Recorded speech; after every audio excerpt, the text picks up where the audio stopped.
آپ کو اور سلمان صاحب کو کیوں ٹارگیٹ کیا جا رہا ہے؟ اس میں آپ نے اب تک کیا نوٹس کیا ہے؟ کیوں اس طریقے کی فتوے یہ ٹارگیٹ کیا جا رہا ہے؟ یہ آپ کیا اس کے لیے کسی آئنسٹائن کی ضرورت ہے کہ اس پہ کوئی ریسرچ کر کے یہ پتہ لگائے؟ نیچرلی ان کو پبلسٹی چاہیے. وہ اگر کسی ایسے ویسے آدمی کے بارے میں بات کہیں گے تو کون سننے کو تیار ہے؟ کیسے ٹی وی پہ آئیں گے وہ؟ یہ you have to choose a big target. when you want to put your point across, you have to put see that the target is big, کہ وہاں سے یہاں سے بات پھیلے گی. اگر اس کا نام لیا تو یہ بات. میں آپ کو اس کا ایک چھوٹا سا اگزامپل بتاتا ہوں کہ میری زمین کا مسئلہ تھا پنویل میں. تو وہاں وہ ایف آئی آر ڈالنے والے تھے کہ یہ اس کے اگینسٹ ریونیو ڈپارٹمنٹ کے اگینسٹ اس کی بات کو وہ ویسے لکھیں یا نہ لکھیں، مگر یہ اس کا ایک وہ سن لیجئے، اس کی جو ایک روح ہے اس کو اس پر دھیان دیجئے. وہ میرے پہچان کا تھا، وہ وہاں کا جو فارسٹ آفیسر تھا. تو وہاں کچھ ریونیو والوں کے ڈپارٹمنٹ کے نام لینا تھے کہ ان لوگوں نے یہ کاغذات وغیرہ کی ہیرا پھیری کر کے فارسٹ کی زمین بیچ دی ہے. اور یہ جو بیچارے جن لوگوں نے خریدی ہے انہوں نے تو پورے پیپر چیک کے خریدی جیسے ملک میں ہو رہا ہے. تو فارسٹ سیکرٹری جو ہیں وہ اس کو تاکید دے رہے تھے جبکہ وہ پولیس اسٹیشن میں کھڑا ہوا تھا اور میں بھی تھا کہ بھائی اس میں سلیم خان کا، سلمان خان کا اور ہیلن خان کا بھی نام آنا چاہیے. تو میرے سامنے وہ بات کر رہا تھا مراٹھی میں کہ سر وہ تو انوسنٹ بائر ہیں، انہوں نے زمین کے کاغذات کی ہیرا پھیری تھوڑی کی ہے. اگر انہوں نے زمین خریدی ہے تو وہ تو انوسنٹ بائر ہیں، ان کے ساتھ تو دھوکا ہوا ہے، ان کے ساتھ تو فراڈ کیا ہوا ہے. ان کا نام کیوں آئے؟ وہ تو بیچارے وکٹمز ہیں. انہوں نے کہا تم سمجھتے نہیں ہو، اگر ان کا نام نہیں آیا تو کل یہ نیوز آپ کی ہیڈ لائنز پہ نہیں آئے گی. اب اس کے لیے کوئی آئنسٹائن کی ضرورت ہے؟ مجھے آپ کو کہنے کی ضرورت ہے کہ میرا نام کیوں آتا ہے؟ اگر میری بیوی مہاراشٹرین ہے، اس کے گھر پہ برسوں سے رکھا جا رہا ہے، سالوں سے رکھا جا رہا ہے گنپتی.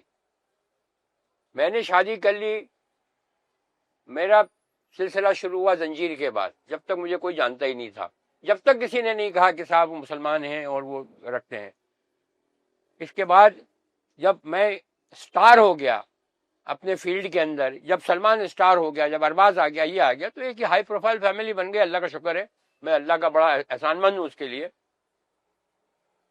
اب وہ جب یہاں لوگ آتے ہیں تو یہ دیکھتے ہیں کہ چلو، اور میں اس کو سمجھتا ہوں کہ میں وہ ٹی وی والوں کو اس لیے روکتا نہیں ہوں کہ بھائی اگر یہ ہو رہا ہے تو یہ کم از کم لوگوں کو قریب لانے کا ایک موقع ہے کہ ہر مسلمان جو ہے وہ ٹیررسٹ نہیں ہے، ہر مسلمان جو ہے بم نہیں پھوڑ رہا ہے، ہر مسلمان جو ہے وہ ہندو سینٹیمنٹ سے نفرت نہیں کرتا ہے، ہر مسلمان جو ہے وہ ہندوؤں کے خلاف نہیں ہے. ایسے بھی مسلمان ہیں کہ جو کہ ہندوؤں کے ریلیجن کو رسپیکٹ کرتے ہیں، ہندو کے ریلیجنس کو، ایک ان کے سینٹیمنٹس کو رسپیکٹ کرتے ہیں. ایسے بھی مسلمان ہیں جو کہ یہ جو ہو رہی ہیں ٹیررزم کی حرکتیں اس کو اپروو نہیں کرتے، اس کے خلاف ہیں، اس کے خلاف اسٹیٹمنٹ دیتے ہیں. میں اس لیے اس چیز کو انکریج کرتا ہوں کہ آ جاؤ، لے لیجئے. اگر میں نے جا کے تھالی کو 4 مرتبہ اگر پھیر دیا، میرے ہاتھ میں کسی نے دے دی، تو کیا میں اس وقت اس سے یہ کہوں گا کہ نہیں سر میرا اسلام تو یہ کہتا ہے کہ میں یہاں تک کروں گا، میں یہاں تک نہیں کروں گا؟ اگر میرا نوکر مجھے بلانے آتا ہے کھنڈو، کہتا ہے سر میرے گھر پہ گنپتی رکھا ہے، 1-2 منٹ کے لیے چل رہی ہے، سارے کے سارے رکھتے ہیں میرے نوکر وہاں فارم پہ، آئیے. اب وہ جب وہ سامنے لے کے آتے ہیں، میں کہوں کہ نہیں نہیں ٹیکا مت لگانا مجھے، میں مسلمان ہوں. مجھے یہ کہاں لکھا ہے کہ ٹیکا مت لگانا؟ یہ کہاں لکھانا ہے کہ آگ کو ہاتھ اگر یوں کر لیا تو یہ کہاں لکھا ہے؟ یہ کیا لکھا ہے؟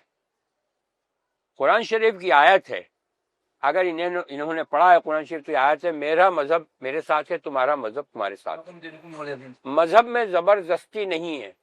حضرت رسول اللہ صلی اللہ علیہ وسلم کہ ایک چچا جنہوں نے پالا تھا، جو نہایت اپنے بچے سے، اولاد سے زیادہ محبت کرتے تھے، وہ اسلام پہ ایمان نہیں لائے، وہ رسول پہ ایمان نہیں لائے. انہیں وہ شعر ہے کہ آخری وقت میں کیا خاک مسلمان ہوں گے. کیوں؟ اس لیے کہ کوئی زبردستی نہیں تھی. You can love people with differences. It is not necessary that you have to be similar.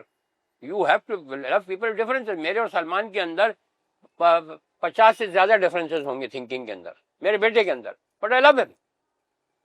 میری بیوی میں اور مجھ میں 50 ڈفرینسز ہوں گے، مگر آئی لو ہر.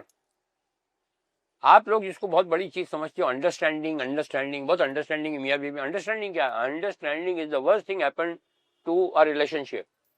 انڈرسٹینڈنگ کیا ہے؟ مجھ میں کچھ خامیاں ہیں، دیر تک میں جگتا ہوں، کو سگریٹ پیتا ہوں، میں رات کو خراٹے لیتا ہوں، میری بیوی کہتی ہے یہ مت کریے آپ. جس پہ اگر اریٹیشن ہوتا ہے، جس پہ آرگیومنٹ ہوتے ہیں، میں اپنی بیوی سے 4 باتیں کہتا ہوں کہ تم یہ مت کرو. ناؤ ایسے کر کے ہم نے 20 باتیں اپنی میں نے کم کر دی، اپنی نکال لیا کہ بھائی اس بات پہ جھگڑا ہوتا ہے، اریٹیشن ہوتا ہے، آرگیومنٹ ہوتا ہے. میری بیوی نے 20 باتیں نکال دی. اب جھگڑا نہ ہونا، آرگیومنٹ نہ ہونا، اس کا مطلب یہ نہیں محبت اندر آ گئی. ریلیشن شپ، ہر ریلیشن شپ جو ہے اس کا جو بیس ہے وہ ہے محبت. آج لوگ چل رہے ہیں شاہ رخ خان سلمان خان کی لڑائی ہو گئی، 18 برس پرانی دوستی. کس بات کی دوستی؟ رائیولس میں کبھی دوستی ہو سکتی ہے؟ رائیولس میں ایک کرسی ہو سکتی ہے. ہلو کیسے ہو بھائی، کیا کر رہے ہو؟ یہاں میں شوٹنگ کر رہا ہوں. اچھا آپ کیا کر رہے ہو؟ ارے بھائی ہیپی برتھ ڈے. ارے بھائی سلمان مبارک ہو، تمہاری پکچر چل گئی. یہ کیا پاسبل ہے کہ 2 رائیولس کے اندر محبت ہو سکتی ہے، دوستی ہو سکتی ہے؟ رشتہ صرف محبت کا ہوتا ہے. اگر رشتہ خون کا ہوتا تو یہ امبانی بردرز جو ہیں یہ آج جہاں ہیں وہاں ہوتے ہیں. صرف محبت کا ہوتا ہے، چاہے وہ ماں بیٹے میں ہو، چاہے وہ باپ بیٹے میں ہو، چاہے بھائی بھائی کے اندر ہو. بھائی بھائی کو مر جاتا ہے. وہ مٹکا کنگ کے بیٹے نے اور اس کی بیوی نے اس کو مروا دیا 30,000 روپے دے کے. پچھلے اگر 7 آدمی مرے اس میں تو ایک کروڑ 30,000 روپے دیے تھے اس کو ڈرائیور کو مارنے کے لیے، تو ایک کا قریب 5,000 کا ایوریج آیا. پچھلے سال بقرعید پہ بکروں کی قیمت تھی 5 لاکھ روپے. تو جانوروں سے تو کم یہ کروڑپتی لوگوں کی ویلیو لگائی انہوں نے. سمجھے آپ؟ رشتہ جو ہے وہ محبت کا ہے. میرا رشتہ ہے لوگوں سے محبت کا ہے یا کرسی کا ہے؟ کیسے ہو؟ کچھ لوگ جو ہے وہ بدتمیزی کو فرینکنس سمجھتے ہیں. ہم تو بڑے فرینک ہیں. فرینک نہیں ہو آپ، بدتمیز ہو. ہم تو بڑے فرینک کے ساتھ. ارے کسی کے منہ پہ کچھ ایسی بات بول دی جائے جس سے اس کو دکھ ہو، جس سے اسے تکلیف ہو، جو وہ ہمیشہ زندگی بھر یاد رکھے کہ یہ انہوں نے مجھ سے کیا کہا ہے. یہ کوئی اچھی بات ہے؟ ارے یار تیرے منہ سے بو آ رہی ہے، ارے یار تیرے بدن میں سے بو آ رہی ہے. بھائی میں تو بڑا فرینک ہوں. کہا کہ فرینک ہیں آپ کو 15 منٹ اس آدمی کے ساتھ بیٹھنا ہے، دور چلے جائیے، برداشت کر لیجیے. اس کا دل کو آپ دکھا رہے ہیں. انسان بنایا ہے. اور سلیم صاحب آپ نے کیا، پہلے بات تو یہ کہ میں نے پڑھا ہے، سمجھا، میں جانتا ہوں. چلیے اگر آپ میری بات کو نہیں مانتے کہ میں نے اسلام بھی نہیں پڑھا، مجھے کچھ نہیں معلوم اسلام کے بارے میں، انسانیت اور اسلام میں کیا کوئی فرق ہے؟ جو چیز انسانی ہے وہی اسلام میں ہے، اور جو چیز اسلام میں ہے وہ انسانیت میں ہے. کوئی ایک ایسا پوائنٹ بتا دیجئے کہ یہ تو انسانی چیز ہے مگر اسلام میں نہیں ہے، یا یہ اسلام میں ہے مگر انسانی چیز تو نہیں ہے. یہ تو